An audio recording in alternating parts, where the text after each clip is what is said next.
And we're looking forward to a presentation on another aspect of archaeology that both validates and illuminates the Scripture.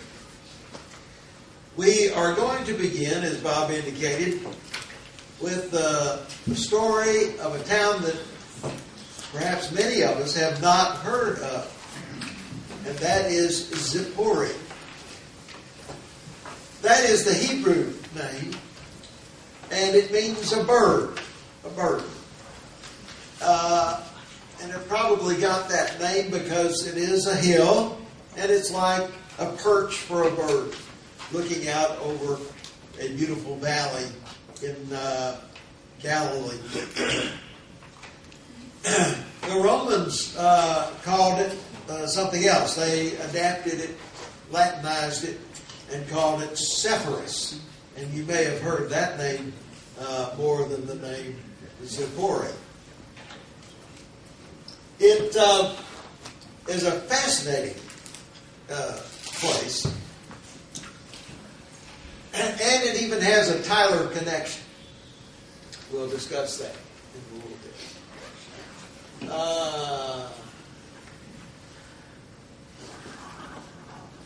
Trying to find my arrow.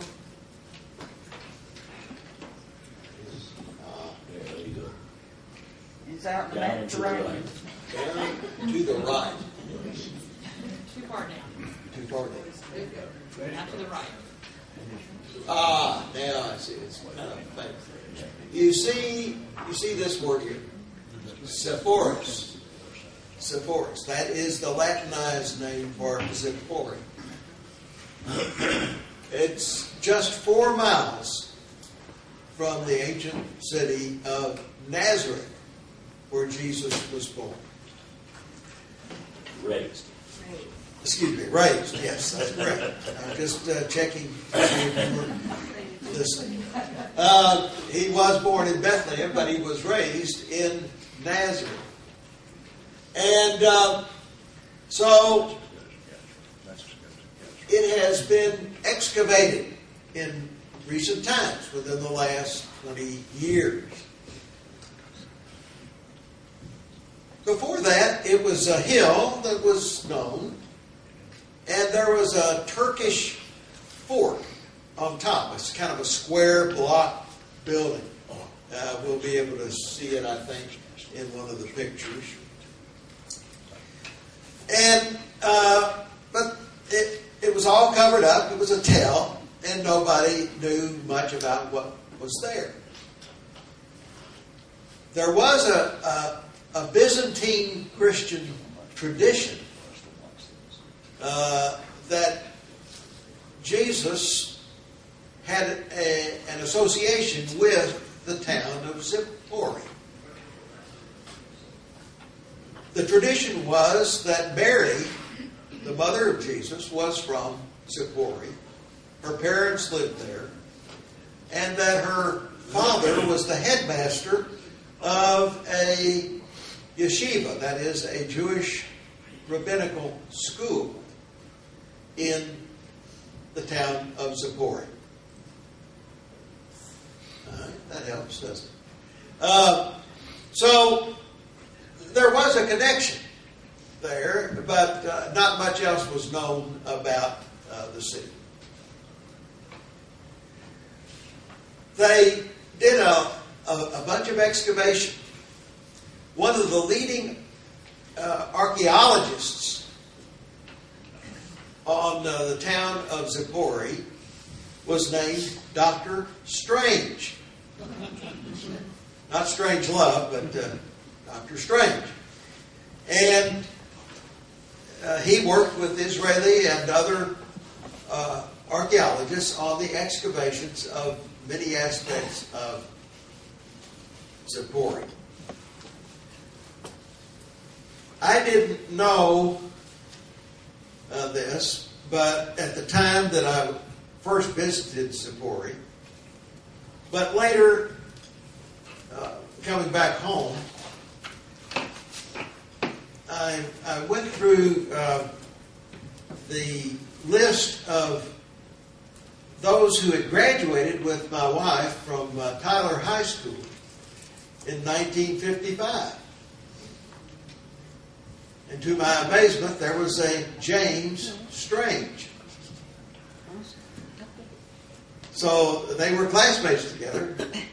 Carolyn vaguely remembered him. And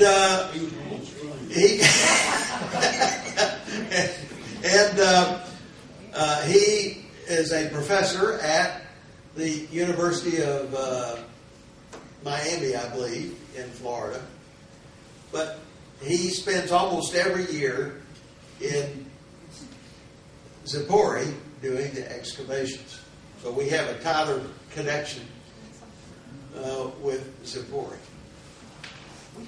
Now, when they had done these excavations, found these remarkable things in the city, a friend of Dr. Strange visited there, and he was a writer, and he said, you know, this story needs to be told about Zippori. And so he approached National Geographic about doing a full-blown article on Zippori. And they committed a sizable fund to him to get the pictures, to all the archaeological facts, writing the whole article for National Geographic and everything. It was all done. Took him a year or more to do the documentary and presented it to National Geographic. And their board evaluated it and decided they could not print it. Why? They turned him down. After they had spent all this money on doing it, all this time, effort, personnel, so forth, they would not print the article. The writer was convinced that the reason was that what they had discovered in Zippori did not fit the template, the liberal, minimalist template about Jesus. And they would not print it. Now, what is the minimalist template about Jesus? This is what is taught, not in all the seminaries, but a large percentage, perhaps a majority of the seminaries in this country and in Europe and so forth. Christian seminaries, so-called, anyway. And they teach that what you read in the Gospels did not happen in the first century. What is said by Jesus in the Gospels was not said by Jesus. That all the Gospels were written in the 2nd, 3rd, or 4th centuries A.D., not in the 1st century A.D. by eyewitnesses. So you see, they join the Old Testament crowd that says only a minimal amount of what is in the New Testament is historical. And of course, that is distinguished from the maximalist viewpoint that everything in the Old and New Testament is historically accurate and trustworthy. Well, what their template said was that Jesus was raised in a backward area, no education. He couldn't have said the things that are said in the Gospels about kings and bankers and generals and many other facets of civilized life because he had no exposure to them. Well, as the spade was uncovered the city of Zippori, we find that Jesus was really living right next door as he grew up, only 4 miles away from a highly sophisticated highly developed city, Roman Jewish city of the New Testament era, the first century. And that didn't fit the template, you see. So they did not publish it. The author took the material, pictures and everything, and his article, expanded it, and published a book. But, and I have the book. It's a very fascinating book. That's what he calls it, the lost city of Jesus. But it did not get the attention that it would have gotten had it been in the National Geographic. But this is the theological world in which we operate, with the maximalists doing theological battle with the minimalists. And you should be aware of that. A little bit more background. What became clear was that when Herod the Great died, about the time of the birth of Jesus, a little after the birth of Jesus, of course, some 2 or 3, 4 years after the birth of Jesus. When Herod the Great died, he left his kingdom, his rather unified kingdom of the whole nation of Israel, to at least 3 sons. One of them got Judea, Jerusalem. Another got Galilee, and another got the area of Caesarea Philippi to the north and east, and the Decapolis and so forth. Well, the one who got Galilee was Herod Antipas. And he had hit two capitals. Of course, he couldn't use Jerusalem. That belonged to his brother. So he had to establish 2 capitals in Galilee.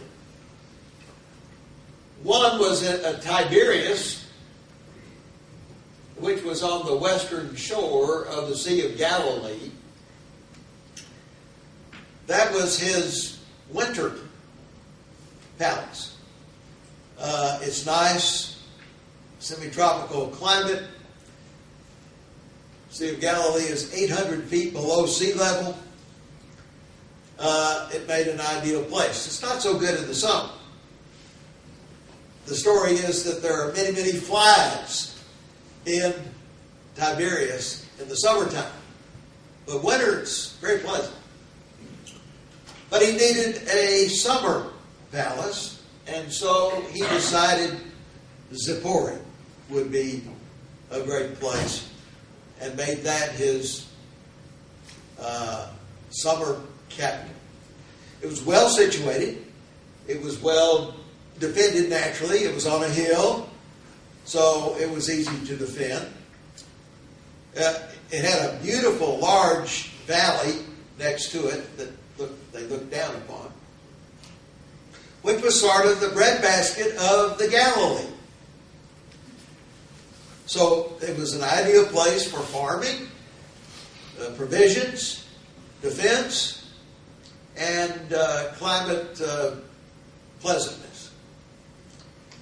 So Herod Antipas made Zippori, which came to be known as Sepphoris, his Roman Jewish capital of Galilee. And it took him about 30 years to build it. He garnered some of the building skills and zeal of his father, Herod the Great. So he made quite a great city out of Zippori. And it was well engineered. Okay. Here this picture is taken from Nazareth, looking toward Zippori. And in the middle, you see this hill, and you see that little white tower there.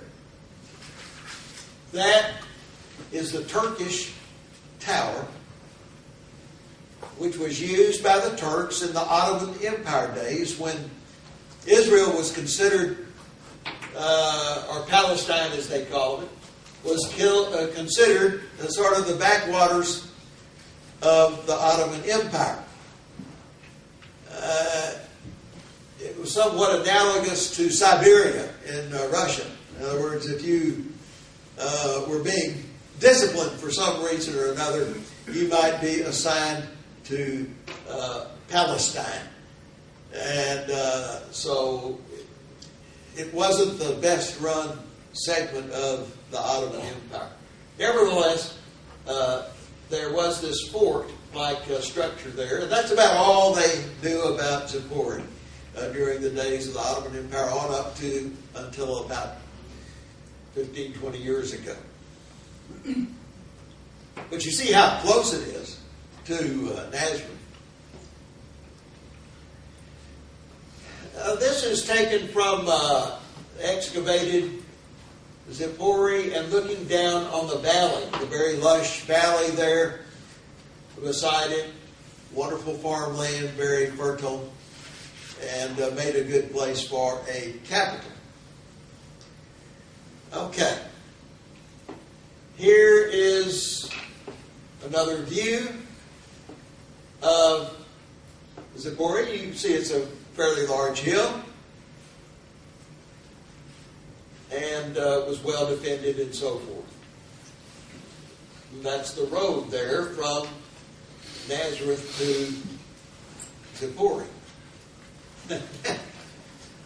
One of the things they found was what they call the nobleman's house. And in the house, they found this mosaic on the floor. Beautiful mosaic, large. Not quite as large as this room, but certainly I think half the size of this room, the mosaic floor. And it was the floor was fully covered with this beautiful mosaic. And part of that mosaic is this woman with the slight smile. She is called the Mona Lisa of Israel. And it's one of the most beautiful artworks in all of Israel from ancient times. That's a rather stunning mosaic that have been discovered. This is more of the floor, and you can see the woman's face right here as part of the much larger mosaic floor that has been uncovered. The colors are still really magnificent in this, and you can imagine what they were before they were covered up for 2,000 years. Here's more of the mosaic floor. Now, by and large, it has a pagan theme to it. It seems to be the glorification of Pan, the god of mirth and drinking and so forth. And that's the story of much of the mosaic that we see. But it's this was a painstaking artistic work done in the 1st century BC.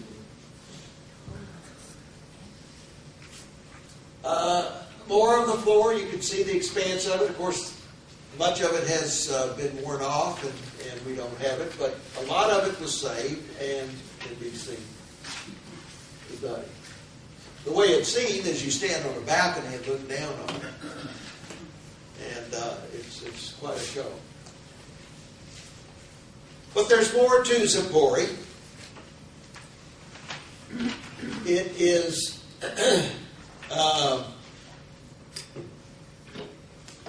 a place where you see many mikvaot. I think we described what a mikvah was in relation to the temple, Herod's temple. There were numerous mikvaot at the temple where the steps were, and people would baptize themselves in the mikvah as purification for entering into the temple. Well, surprisingly, here in this town of Zippori, city of Zippori, there were many, dozens of mikvaot. And they wonder, well, why would there be so many mikvaot, that's the plural, in this city? And the conclusion they came to was that there were many priests that lived in the city of Zippori.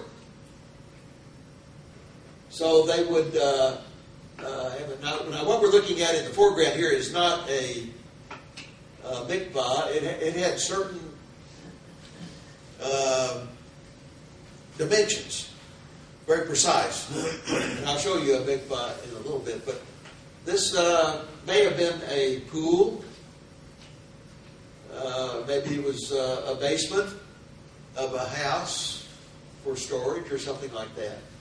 But anyway, there were many structures in and around Zippori. This was the place where the people lived. They found some remarkable things. Waterworks was a big thing.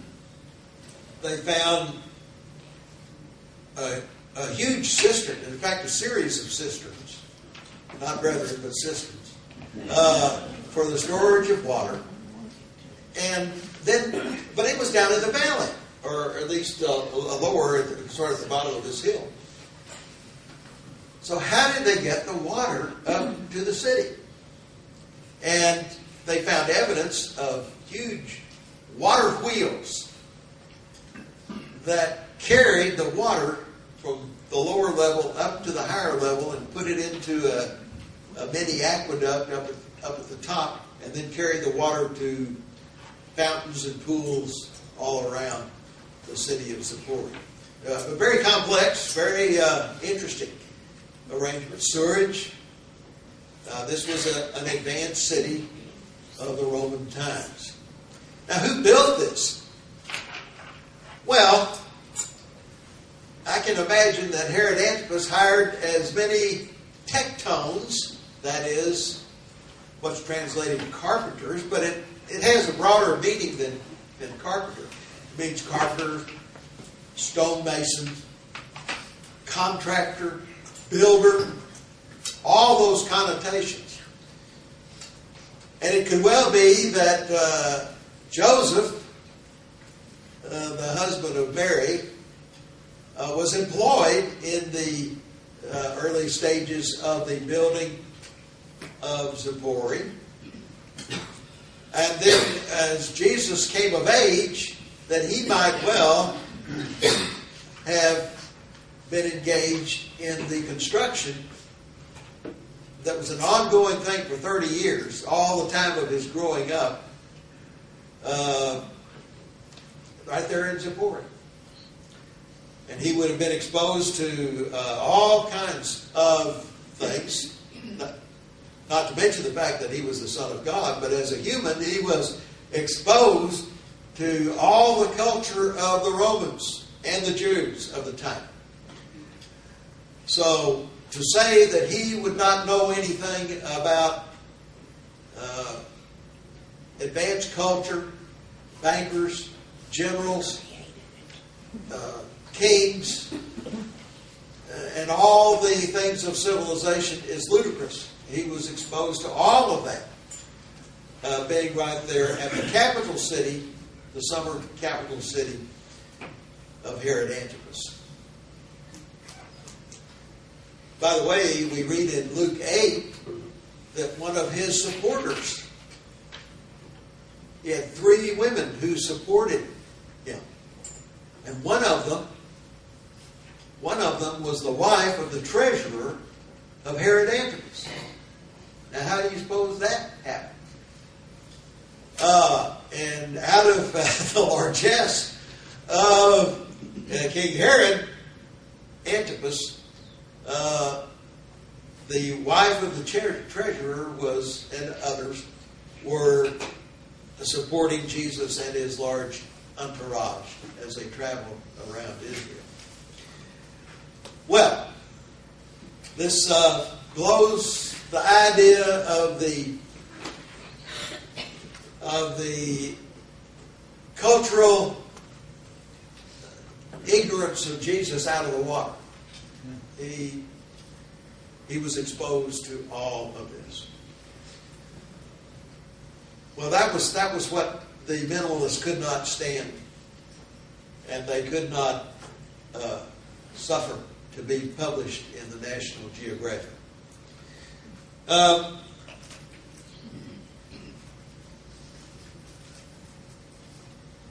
Here is a weary traveler in the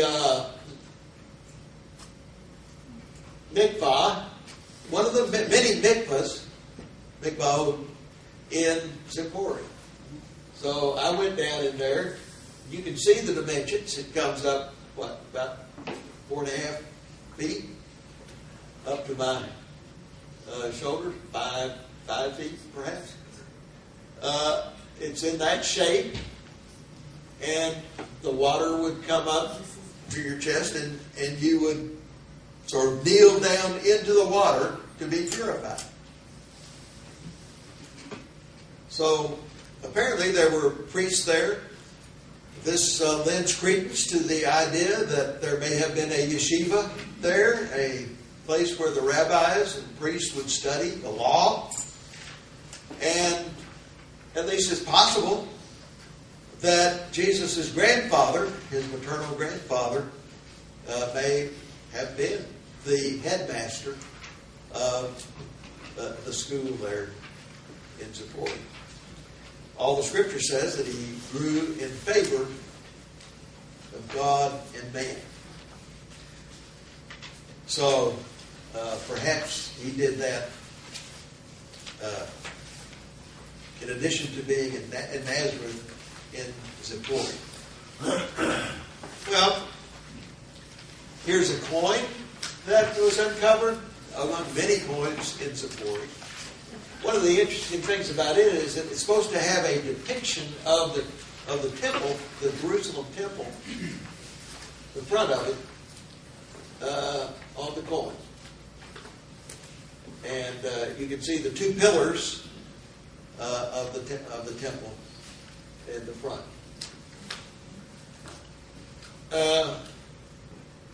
Then no Greco-Roman city of the first century would be worth its salt without a theater. We saw the one in Caesarea. Here's another one. It's maybe a little smaller than the Caesarean theater, but it is a very typical Greco-Roman theater in the city of Zippori. Has the lower part of that been restored? Has it been destroyed? Restored. But the lower part is the stage. I think it's been uncovered. It may have been refitted, but that would have been where a stage would be. And again, it's oriented toward the predominant wind, so that the wind carries the sound up to the people. And the acoustics are really wonderful in these Greco-Roman theaters. Much better than the acoustics in a lot of our places, I fear. And it looks out over that beautiful valley. So they have a nice view of the valley, as well as being able to observe whatever production is going on. By the way, Jesus on several occasions, used the term hypocrite. Hypocrite. Now, we have understood it to have a very negative connotation. But would you be surprised to know that you might go up to a first century person and ask him what he does, and he would say, well, I am a hypocrite. I am a professional hypocrite.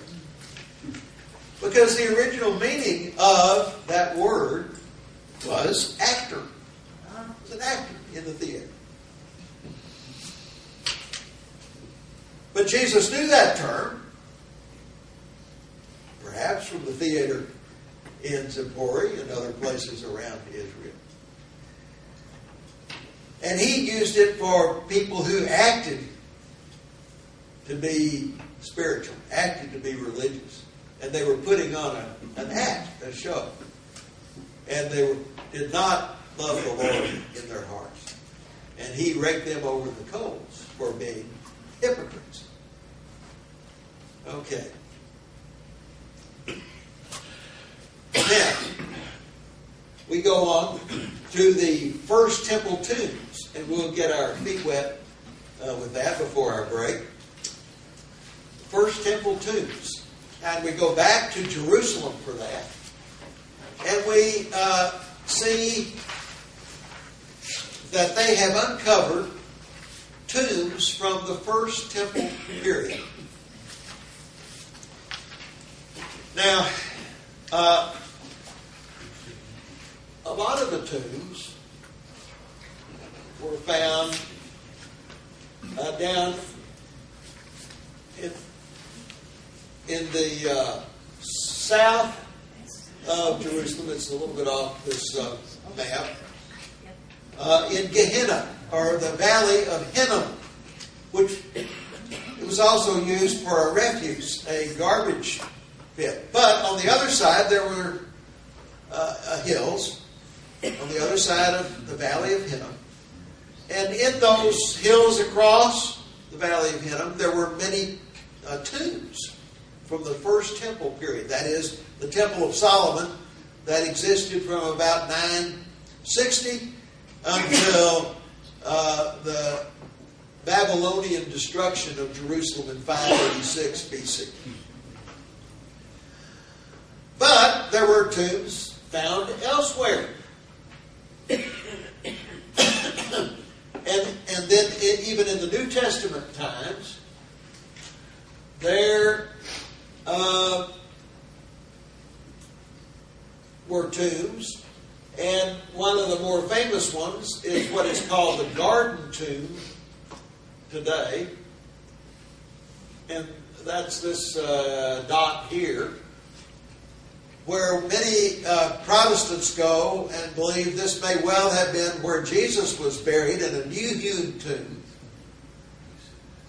and rose from the dead.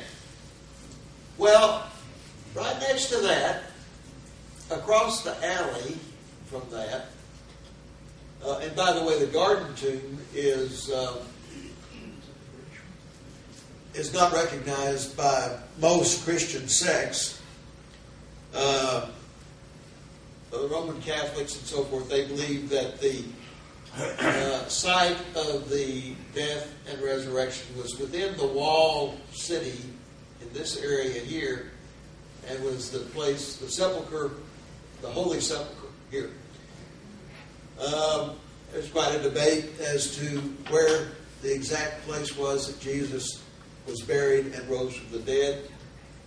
But at any rate, if the Garden Tomb is not the authentic place where Jesus died, was buried, and rose from the dead, it looks a lot like what the Scriptures describe. And so it's a very edifying place to visit. The main thing is he rose from the dead, regardless of where his actual tomb was. Okay. Somebody who has done much of the work on the first temple tombs is Gabriel Barkai, affectionately known as Gabby Barkai. And we spent almost a whole day with him. And he took us to a place there next to the Garden Tomb, across the alley from the Garden Tomb, but just right in that same area, which is the location of the École Biblique, which is a French Catholic school. It's French for Bible school. École Biblique. And that is where some work on the Dead Sea Scrolls has been done. But it also happens to be over a place where Gabby felt was a First Temple tomb. Going back to the, even a Second Temple tomb, early Second Temple tomb. He thinks it goes back to the Persian period. Here's another picture of Gabby. And this is inside the tomb that he took us to. We're going to take a break here, and then we're going to come back and study about the First Temple tomb, perhaps Second Temple tomb, that we looked at. Bob? Are we not going to have an Israel update tomorrow? I was counting on you to You talk too fast. Maybe we can do that when he comes back. Okay. Okay. All right. This is an opportunity for Tom to kind of wet his whistle and go. Have I lost some sound here? Yeah. Sorry, it was me. Try again. Okay. Yeah, we're back. Take a little break. Stretch his legs a little bit. Any of you that want to do that, that's fine too. For those of you on the web, I'd like to point out to you that we do have ministry needs that we hope you will see fit to help us support.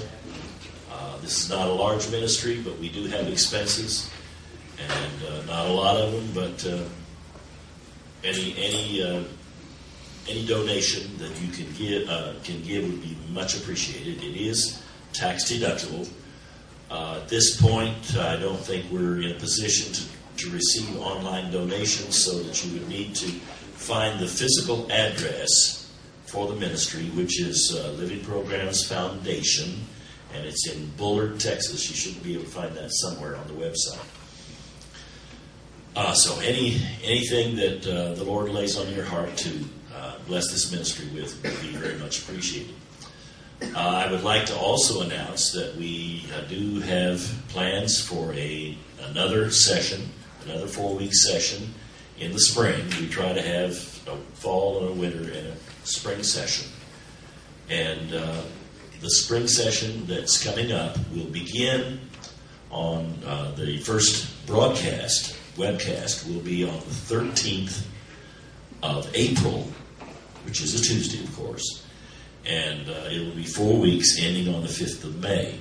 The subject of that particular study is the rapture and the second coming.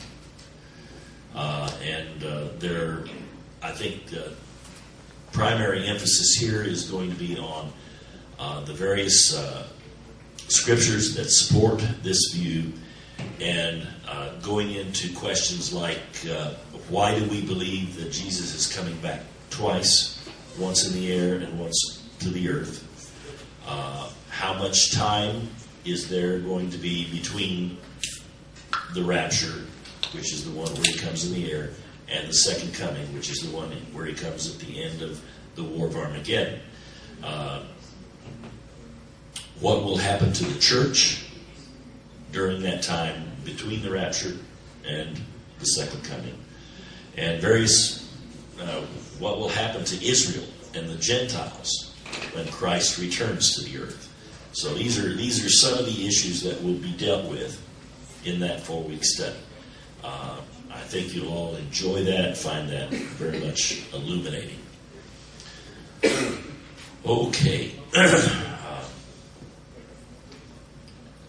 Tom's not ready to come back yet, I guess. I'm about to run out of soap, to use an education term. You ever heard that term before, run out of soap? Yeah. End up with more time left at the end of the notes. Anyway, we appreciate those of you that have come to have these sessions with us. We especially appreciate those of you that have found some way to help us support this ministry financially. We don't charge for these classes. Tom does a lot of teaching and doesn't charge for any of them. So whatever extra income that he gets from this ministry is just from free will offerings from whoever is ready to do so. So anything along those lines that you can do will be greatly appreciated. It is tax deductible, and you will need to make your checks out to Living Programs Foundation. Okay, Tom is back, and I didn't quite run out of words. Thank you, Bob. Are you ready, Tom? Yeah, my voice is about to poop out, though, isn't it? Well, we had to improvise a little bit and get some tea. Okay. Israel update.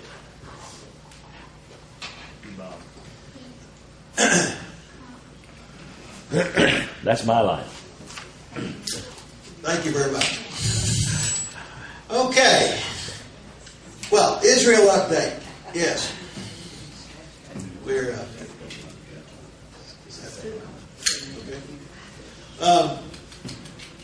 Well, there's some serious things happening. Where is Netanyahu? Russia. And what in the world is Netanyahu doing in Russia?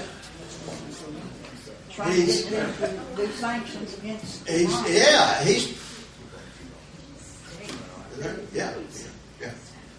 He's trying to persuade Putin and Medvedev to back off on their agreement to ship the sophisticated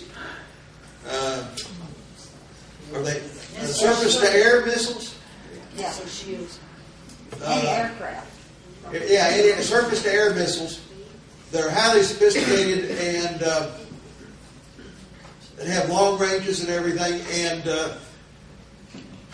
to persuade them to not ship those to Iran. Now, why would he want to do that? If they attack, then if they attack before they get them, they won't get hit with them. So if Israel decides they have no choice but to take out the bunkered down nuclear facilities of Iran, then these sophisticated missiles could shoot down the aircraft that Israel sends over there. So he's trying to get Russia to keep from doing that. How much chance you think he's got? They've pretty much gone along with it. Yeah. They're under contract. You have to do some very strong persuasion or the intervention of the Lord or something, I think, to stop that. But that's what he's trying to do. And more power to him. I hope he succeeds. It's hard to say. Well, what is this that we're heading into? There's a lot of... I understand. One report is that our military people, United States military people, leaders, are in Israel as we speak and are consulting with Israel about something. And I suspect it's what to do in case Iran keeps pushing on this thing and develops a nuclear capability. So it's a very tense situation, and it's a matter of prayer. It could be it could just dissolve. as some of these have in the past. It could develop into some kind of war, like we've seen before, only worse, perhaps. Or there are many who feel we're moving toward a biblical prophetic war prophesied in Isaiah 17 and in Psalm 83, whereby Israel in the last days pacifies militarily her immediate neighbors, Lebanon, Syria, Jordan, and Egypt. We don't know. But this may be a preliminary to that. Or it may be the real thing. But it's an amazing time to live, as we have seen Israel come back to the land. The dry bones are back in the land. Things are happening. Jerusalem is becoming a burdensome stone to all the nations.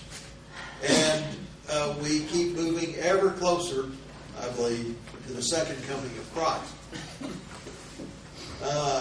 John, did you mention about our April class? Bob did. I did. You did. Okay, good. Thank you. Yes, and we'll be discussing the rapture of the church and the second coming of Christ to the earth, and their distinctions, their similarities, and their differences in our spring course. So look forward to that, the Lord willing. If the Lord hasn't come back before then. And if He has, well, we'll ask the Lord if we can teach a class on it in glory. But maybe we wouldn't have to then, would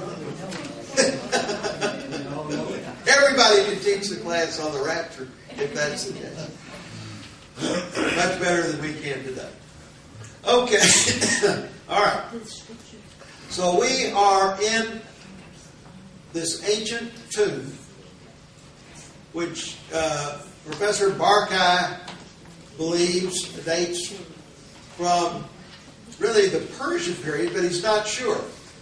Now, he was very excited for our television crew to come to do this with him.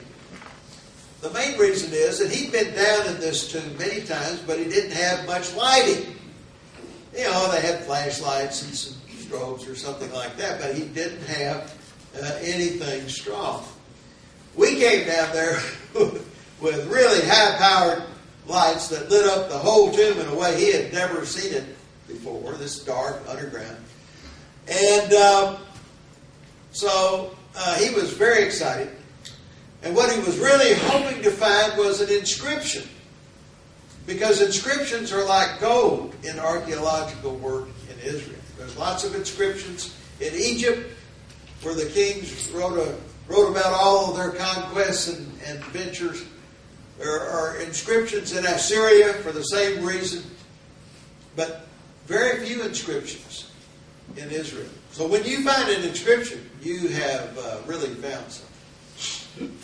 So Gabby, the great archaeologist, who had already been given the highest award of any archaeologist in Jerusalem, the Jerusalem Award, for what he had done before.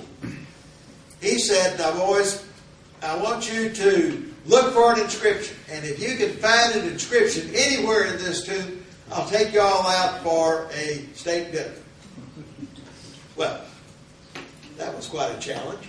And so we busily started combing the cave for an inscription for a couple of hours. I regret to say we could not find one inscription. So we just had a simple lunch with Gabby on us. But anyway, it was a lot of fun, and we enjoyed that. Well, this shows the entrance to the tomb from a little bit of a distance. It was very apparently a Jewish tomb, and interestingly enough, it was sort of built like the four-room house that we told you about. which was a distinction of Jewish life in Israel in ancient days, with the 3 rooms and then the room across the back. Sort of a covered room on one side and a covered room on the other side. An open room, and by the way, the open room had no ceiling. It was sort of the kitchen, and they would have their pots and cooking materials in that middle room. Here's another look at the entrance into the tomb. And here, what do you suppose those are? Bones. Bones. Dry bones. Dry bones. And they've been there for over 2,000 years, maybe as much as 2,600 years, depending on when these occurred. And actually, they were under a shelf. This is there's a shelf over this, and the shelf was where a dead body would be placed when it died, when the person died. On the other side, there'd be another one, and then across the back, there'd be yet another one. And then in the middle was the entry. It was sort of built on the mode of the 4-room house. As the person died, after a year, they would take the bones from the shelf and put them under the shelf. And they remained there. So there's who knows how many generations of people, bones are there. And they remain there. And sometimes they were put in a box called a bone box. You've heard of that. And so forth. But in this case, the box was a tomb. And they just left the bones there. The reason he felt that it was Persian was some of the structure, some of the way things were built, and so forth. And he said he felt that depicted the Persian architecture. Now, the thing that Barkai is the most famous for is a tomb on the other side of the old city of Jerusalem, in that area where the Valley of Hinnom is, what Jesus called it Gehenna. The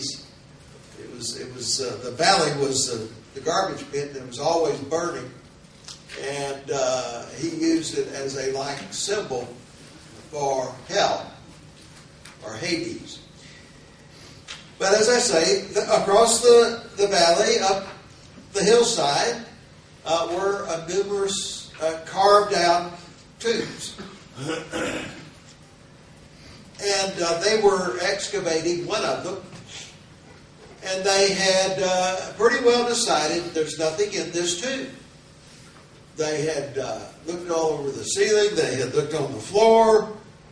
And they couldn't find anything in the tomb. So Barkai told his young assistant, now what we need to do is kind of straighten up here, sweep it out, and then we'll go on to our next project. What happened was, as the fellow was sweeping out the floor of the tomb, he began to sweep out, and then as he swept, there was stuff underneath the floor. What had happened was that the entire tomb had been plastered, including the ceiling had been plastered. But in the passage of centuries, the plaster wore out, dried up, and collapsed. So the ceiling became the floor of the tomb. But what it did, it covered up what was on the floor of the original tomb. So as they swept down, they were uncovering the original floor. And there in the floor was this amulet, which had a chain on it. It had belonged to a woman, an ancient Israeli, who had been buried there in probably the first temple tomb. In fact, they identified this tomb as being a first temple tomb. That is, between Solomon and Jeconiah and the destruction of Jerusalem by the Babylonians in 586. So that is really something to find an artifact from the first temple. But it gets better. This was made of metal. And actually was a scroll. And it was rolled up. So they carefully unrolled the scroll. And that's very painstaking. It took them months and months. Because if they did a wrong step, they could have torn it to pieces. It was so fragile. It was very thin copper that had been rolled up 2,800 years ago or something. And, of course, was very fragile. What they did, when they unrolled, they discovered it was a strip of copper with an inscription on it. And what do you suppose was inscribed on the amulet that had been rolled up? It was the Aaronic prayer. May the Lord bless you and keep you. May He lift up His countenance upon you. All that beautiful prayer said by the priests upon the people from Numbers. So, at the time this was discovered, it was the earliest Hebrew writing that had been found. And it was a remarkable discovery. And not only that, it was biblical. Once again, slapping the minimalists in the face with the truth that the Bible existed in First Temple times. And was not something that the minimalists were saying that the Bible was for the Genesis. None of it was written until after the Babylonian captivity. And here was material before the Babylonian captivity in Jerusalem from the Bible. So this, you see how the spade of the archaeologist is uncovering and pushing back the history of the Bible to the time when it says it was actually written. Fascinating thing. Okay, and that was, for discovering that, Barkai was given the Jerusalem medal. The highest medal that can be given an archaeologist in Israel. They found other tomb areas. This one's not far from that McCall. And we visited this while we were in the area where the Persian era tomb was. And Barkai has a theory about this tomb area. Or really, he thinks this was a house, come to think of it. He believes this is where the Egyptian wife of Solomon lived. It has many Egyptian characteristics. Even the columns look Egyptian. Some other things in the area look Egyptian. And his theory was that when Solomon married the daughter of Pharaoh, this was a very unpopular thing in Jerusalem. From Solomon's point of view, he was making a treaty with Egypt, you see. But this was contrary to the law, and the people of Jerusalem really got upset. And of course the priests got upset, and there were prophets that got upset. And so Solomon agreed to house her outside of the city limits. Barkai believes this is where she lived, the daughter of Pharaoh. So that's an interesting thing in itself.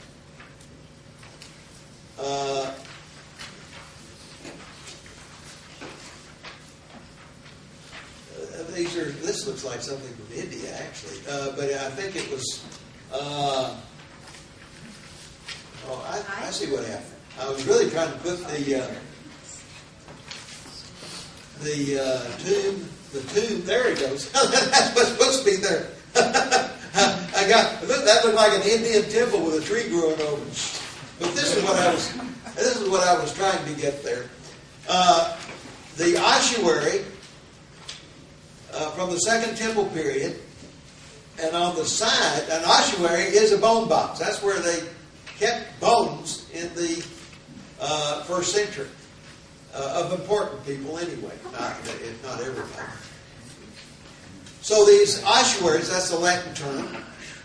This ossuary has an inscription on the side, another inscription, and it says Caiaphas, the priest, and so forth and so on. So it's believed that this is the bone box of the Caiaphas, the high priest that was present at the trial of the Lord Jesus. So that's a fascinating. Another verification that the New Testament is true as well as the Old Testament. It is history. It is not something made up by devotees 200 or 300 years later, which is what I'm telling you is being taught in many places. Now we want to go to Qumran and the Dead Sea Scrolls. I'm sure you've heard a lot about the Dead Sea Scrolls. It is highly significant. What the Dead Sea Scrolls do is push back the earliest known manuscripts of the Bible from about 1100 AD to the 1st century and even the 1st century BC. That's 1,000 years. And showing that the Old Testament was fully completed, was fully canonized, was fully under discussion and interpretation and so forth by the time of Christ. So it was a great discovery. Now, where were the Dead Sea Scrolls found? At the Dead Sea, yes. Okay, very good. What part of the Dead Sea? The northern part.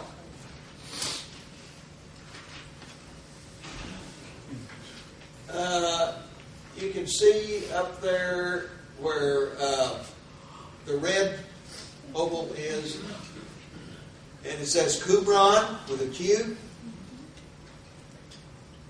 You see it's not too far from where the Jordan River enters into the Dead Sea.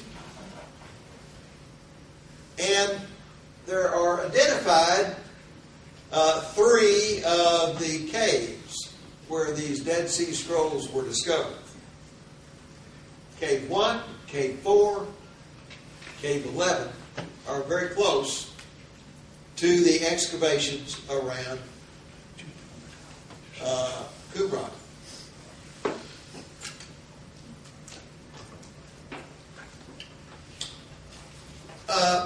This is Cave 4. It's not where the scrolls were originally found. That was Cave 1. But this was very close. This one here, Cave 4, was very close to Qumran, the community where it is believed, a Jewish community where it is believed that these people copied the scrolls, and then as the time of the the Roman destruction and captivity drew near, they wanted to copy the scrolls and hide them in a safe place so that they could come back later and dig them out, get them out. That's cave 4, where they found a lot of the scrolls, but they were not the first. This is from the inside of cave 4.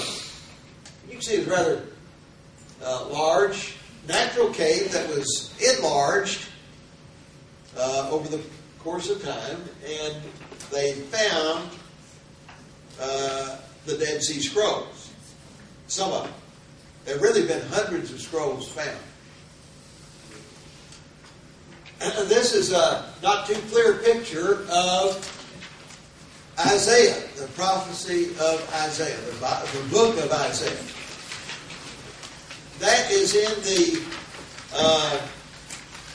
Shrine of the Book building in Jerusalem, on the campus of the Hebrew University in Jerusalem. It is the entire book of Isaiah. Every chapter that we have, all 66 chapters, it's right there. And it has not changed. That's one of the stunning things about Isaiah, Dead Sea Scrolls. It is the same Isaiah that we have in Hebrew. And the copyists were very, very, very careful as they copied it. And there just simply has not been any significant change at all in the Hebrew text. That is on display, and they put it on a cylinder going around the center part, kind of a column, of the Shrine of the Book. People wonder, well, how were they stored? They were stored in jars, copper jars like that, with a top on it. And that helped to preserve the Dead Sea Scrolls.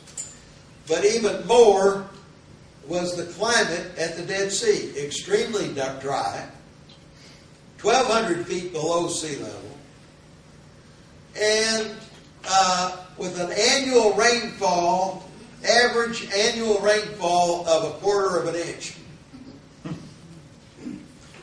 Very dry.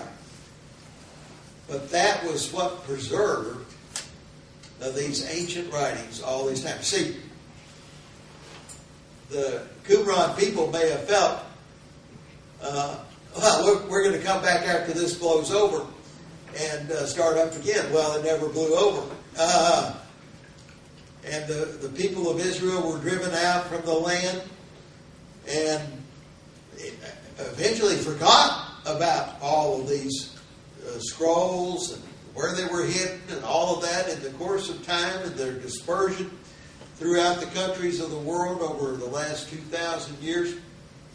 Nobody remembered or knew anything about the scrolls or the people who did them. So it was an amazing discovery when it was found.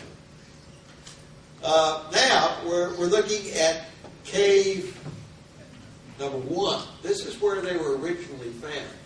See that? To my surprise, my camera crew said, "Now, Tom, we're going up there, and we're going to do a video taping of that." And I said, "Wait a minute. This was not in my contract." But it's almost like a sheer cliff going up there. But we made it. We got up to cave 1. The story there is that a shepherd was out with his sheep, and what they were looking for in that area, you wonder, there doesn't seem to be much grass there, does it? And one of his sheep got by that door, and he threw a rock at it and heard this strange sound when the rock landed. And it was not hitting rock, it was rock hitting pottery. So they figured something strange is up there. Now, that is a traditional story. However, I have talked to some of the Bedouins who live in that area, and they say that is not really what happened. This Bedouin was looking for gold. He was looking for treasure. And so he tossed the rock in there hoping to hear something clap, and he did. But it wasn't gold, but it was more valuable than gold. It was the original discovery of the Dead Sea Scrolls. Well, whatever story, the Dead Sea Scrolls were discovered. This was the first. And the intrigue about how it got from Bedouin hands into the hands of the Jewish people and the Israelis is a story in itself. But we got up there. Now this is back at Qumran. Now this shows you the juxtaposition between where the community of Qumran is and where that cave 4 is down here. And it's across a forbidding valley, but you can get to it around over this way on land, and then using ropes and things get down into the cave 4. But that's what the excavation looked like of the community of Qumran. This is more excavation, and you can see there was quite a few buildings, structures, and so forth. And one they've identified as the refectory where they ate their meals. The Catholic archaeologists believe that this was sort of a monastic group, and they were almost like a monastery. We're not sure about that, but it is believed that a certain Jewish sect did live here, and they carried on their activities. There's another room identified as the area where there was writing done, scrolls were copied, and so forth. Here's another example of one of the Dead Sea Scrolls. Very painstakingly unrolled. This is parchment. And it takes months to unroll these things. Well, that's been quite a few years ago, so they've just about all been done, and they've been studied. Our guide, archaeologists who took us through Qumran, wanted to go on a certain day. This was in December. He wanted to go at the equinox. Let's see, which equinox is December the 21st? The winter solstice. The winter solstice, okay. The winter solstice, that's right. And this is a calendar, and he has a stick there, and he wanted to get the exact lining up of the calendar on the winter solstice. And he was very excited about doing that, and he had it all lined up. And he felt that what he had done, and are doing it on that day, proved some things about the accuracy of that calendar, the Essene calendar. That had been found in the ruins there, by the way, at Qumran. Well, here we are going up to Cave 4, forbidding looking, and anyway, that was quite an experience, just getting up there. Well, we got up there in front of Cave 1. There's the intrepid crew. We called it the crack crew. I wasn't sure whether it was cracked or cracked, but anyway, it was a nice crew. We had a great time doing these things. Did you say decrepit? Yeah, and decrepit too. See, the entrance is on the right hand side over there, and this is from the inside of the tomb. Kind of a narrow, small opening, But that's where the rock flew into the cave and hit the jar. And that is the story of the Dead Sea Scrolls. Well, you've seen again how archaeology is doing such a tremendous job of validating and illuminating the Scriptures. Next week, we do one of the most interesting discoveries that's been made, and that includes Petra. A remarkable discovery. Actually, it was discovered in the 1700s, but it really hadn't been known or visited or seen until recent times. But we have a lot to say about Petra and some other matters. We have the heel of a crucified man to show you that was discovered in archaeology, and some other things. So don't miss the final class next week, next Tuesday. And thank you so much for being with us from the web, our web students, and thank you very much for our local students who are with us. So,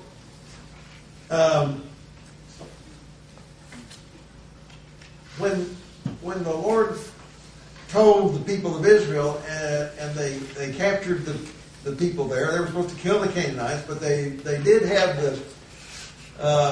one group that tricked them into thinking that they were from a long way away. They weren't local people. But they made them hewers of wood and carriers of water. Well, you can see why they might want to have people who did the water carrying, because it was not an easy task to do.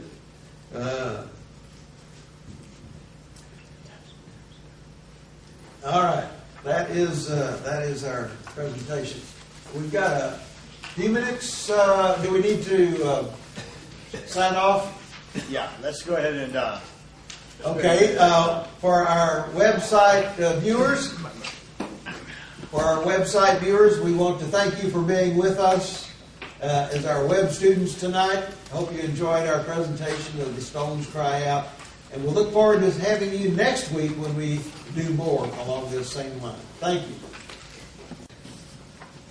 Well, it would probably begin as sort of a small hill for protection's sake and security, and the people would settle there and have a city there.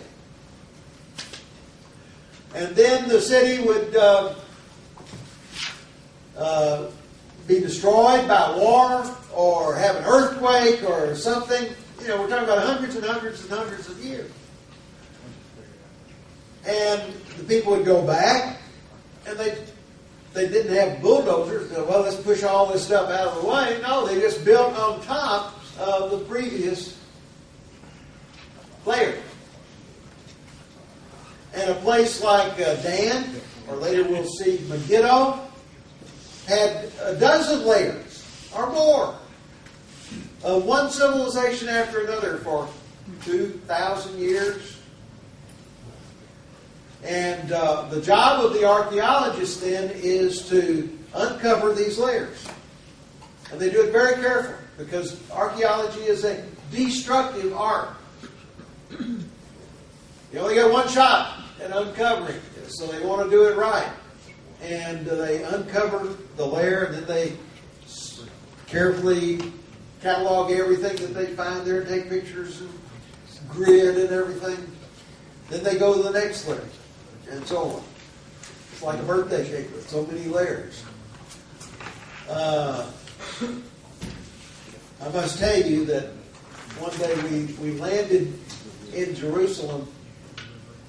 No, we landed in Tel Aviv at the Ben Gurion airport, and then got in a bus, and our friend, our tour guide, pointed to a large hill over in the distance that we were passing by. He said, "That is a new Tel."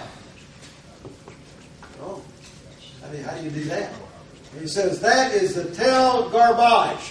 In other words, that was a city dump for Tel Aviv. And they just kept piling all the refuse up on that hill, making it a Tel. Well, in the northern part of Israel, right by the Lebanese border,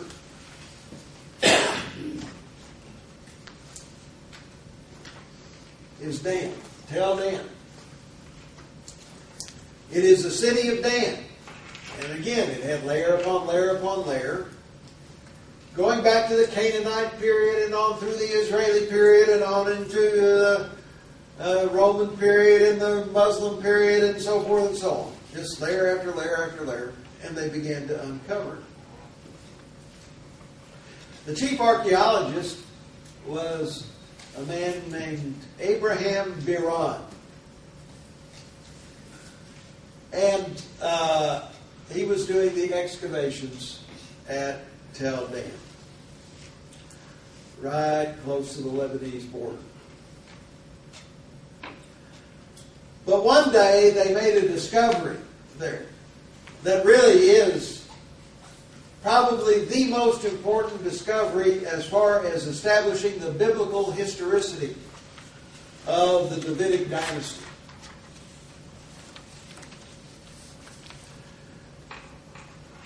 They were working outside the wall of Dan in a plaza outside the wall. And again, this was like a mall. And there were stones out there, and they would have shops, tents. It was an agora. Later, the Greeks would call it an agora. And they would do their shopping there and so forth. Well, the archaeologist workers were clearing out this mall area outside the wall, and they were beginning to turn stones over, pavement stones of the mall. All of a sudden, a group of them turned a stone over, and a whoop came up. And they ran over and got Abraham Biran, and there was an inscription on that rock, that slab of rock. They turned it over, and it was had the words in Aramaic, which is akin to Hebrew.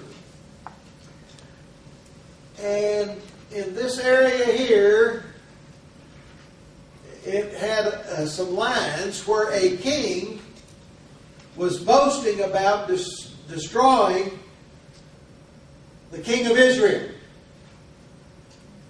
And then afterwards he said, and